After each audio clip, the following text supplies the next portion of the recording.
ان دو آیات کے اندر اللہ رب العزت نے دو مثالیں بیان کی ہیں۔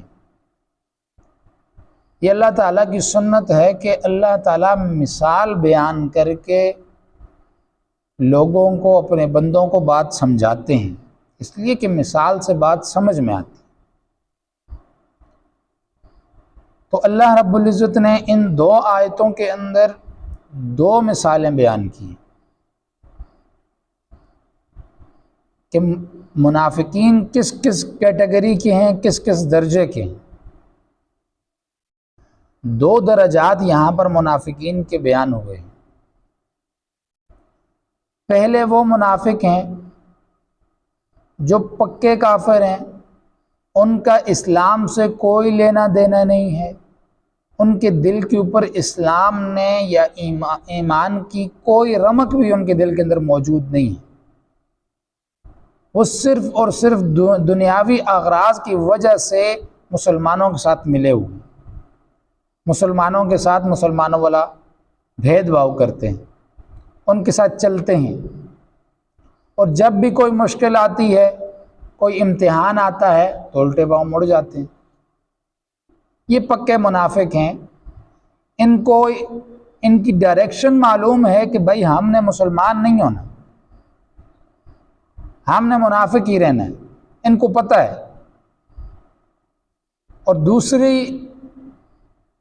مثال کے اندر اللہ رب العزت نے منافقین کا وہ گروہ بتایا ہے کہ جو مسلمانوں کے ساتھ رہ تو رہے ہیں، دلوں کے اندر تو کفر ہے، لیکن کبھی کبھار جب یہ اسلام کی حقانیت کو دیکھتے ہیں، صحابہ اکرام کے طرز عمل کو دیکھتے ہیں، اللہ رب العزت کی طرف سے اترتی ہوئی مدد کو دیکھتے ہیں، تو ان کے دلوں کے اندر ارمان جاگتا ہے کہ بھائی ہم مسلمان ہو جائیں۔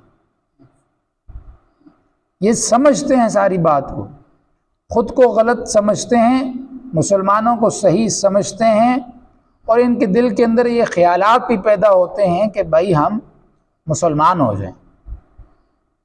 یہ دوسری کیٹیگری کے منافق ہیں۔ لیکن دنیا کی مال و دولت کی وجہ سے اور ان کے پاس جو عہدے ہیں وہ ختم ہو جانے کے ڈر سے، ان کی جو تجارت ہے وہ ختم ہو جانے کے ڈر سے یہ ایمان نہیں لاتے۔ تو یہ دو گروہ ہیں منافقین کے۔ اللہ رب العزت نے دونوں کا تذکرہ یہاں پر فرمایا، لیکن اس بات کو چھیڑنے سے پہلے ایک اور بات کہ منافق کی پہچان کیسے ہوگی، معلوم کیسے پڑے گا کہ یہ منافق ہے۔ تو اس کے دو طریقے تھے۔ ایک تو یہ کہ اللہ رب العزت رسول اللہ صلی اللہ علیہ وسلم کے دل کے اندر ڈال دیتے تھے، یا رسول اللہ کو وحی کے ذریعے سے بتا دیا جاتا تھا کہ فلانا بندہ منافق ہے، یہ مسلمان نہیں ہے، اس سے آپ ہوشیار رہیں۔ ایک تو یہ طریقہ تھا، لیکن جب رسول اللہ اس دنیا سے چلے گئے تو اس کے بعد یہ طریقہ تو ختم ہو گیا، وحی کا سلسلہ منقطع ہو گیا تو یہ طریقہ بھی ختم ہو گیا۔ دوسرا طریقہ جس سے معلوم ہوتا ہے کہ یہ شخص منافق ہے یا مسلمان ہے، تو اب علماء کرام نے منافق اور کافر کو ایک کیٹیگری میں رکھا ہے۔ منافق بھی کافر ہے، کافر بھی کافر ہے۔ اب جو شخص بظاہر خود کو مسلمان دکھاتا ہو، لیکن اس کے اعمال، اس کا چلنا پھرنا، اس کا اٹھنا بیٹھنا اسلام مخالف ہو،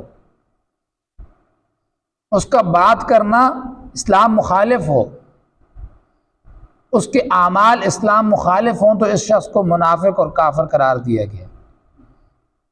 یہ کوئی چھوٹی بات نہیں ہے۔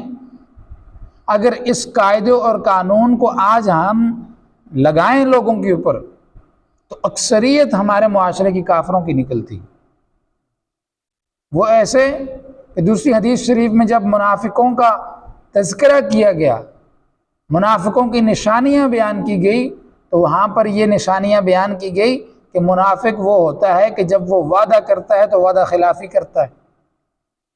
آج آپ ذرا دیکھیں معاشرے کے اندر کتنی زیادہ وعدہ خلافی ہے۔ لوگ چھوٹے چھوٹے منافعوں کے لیے اپنا وعدہ توڑ دیتے ہیں۔ اور دوسری جو منافقوں کی نشانی بتائی گئی ہے وہ امانت کے اندر خیانت کرنا بتایا گیا۔ اور آج معاشرے کا آپ چپا چپا چھان ماریں، آپ کو امین امانت دار شخص کہیں نہیں ملے گا جو آپ کی امانت رکھے اور اس کے اندر خیانت کیے بغیر آپ کو واپس کر دے، آپ کی طلب کرتے وقت ہی آپ کو واپس کر دے، ایسا شخص آپ کو نہیں ملے گا۔ پھر منافق کی یہ نشانی بھی بیان کی گئی ہے کہ جب بھی وہ بات کرتا ہے وہ جھوٹ بولتا ہے۔ تو اپنے معاشرے میں جھوٹ کا اندازہ لگا لیا جائے کس قدر جھوٹ ہے۔ تو پھر اگر یہ قانون جو ہمیں قرآن و حدیث سے ملتے ہیں یہ اگر ہم معاشرے کے اوپر فٹ کریں تو چند لوگ ہی بچتے ہیں جو منافق نہیں۔ اس لیے انسان کو اپنے اوپر غور و فکر کرنا چاہیے۔ اب منافقوں کے بارے میں اللہ تعالیٰ نے جو ضابطہ بیان کیا کہ ان کے ساتھ ہونا کیا ہے وہ اس مثال کے اندر موجود ہے، یہ بھی ہم اس کو پڑھ لیں گے۔ لیکن منافقوں والی یہ جو نشانیاں میں نے بیان کی ہیں یہ اگر کوئی شخص دیکھے کہ میرے اندر پائی جاتی ہیں تو وہ اللہ تعالیٰ سے توبہ طائب ہو کہ یا اللہ میرے اندر تو یہ نشانی موجود ہے۔ ہم دکان کے باہر حدیث لکھ کر اگر اندر ملاوٹ کریں تو ہم سے بڑا منافق کون ہے؟ ہم دیوار پر لکھ کر کہ بھائی علم بڑی دولت ہے اور اندر پھر اسی علم کو بیچا جائے تو ہم سے بڑا منافق کون ہے؟ ہم قرآن کی آیتوں کو صرف اپنی پبلکسٹی کے لیے استعمال کریں تو ہم سے بڑا منافق کون ہے؟ وہ پہلے اشتہار لگایا کرتے تھے لوگ کہ بھائی ہمارے پاس یہ چیز موجود ہے، ہمارے پاس یہ چیز موجود ہے، تو اب لوگ وہاں پر قرآن کی آیتیں لکھتے ہیں اپنی چیزیں بیچنے کے لیے، احادیث لکھتے ہیں اپنی چیزیں بیچنے کے لیے، ایڈورٹائزنگ کے طور پر قرآن مجید کی آیات اور احادیث استعمال ہوتی ہیں، پبلکسٹی کے لیے قرآن مجید اور احادیث استعمال ہوتے ہیں، تو ہم سے بڑا منافق کون ہوگا؟ اللہ تعالی ہم نے ان سارے بڑے بڑے عظیم گناہوں سے بچائے اور ہمیں کامل مسلمان بننے کی توفیق عطا فرمائے۔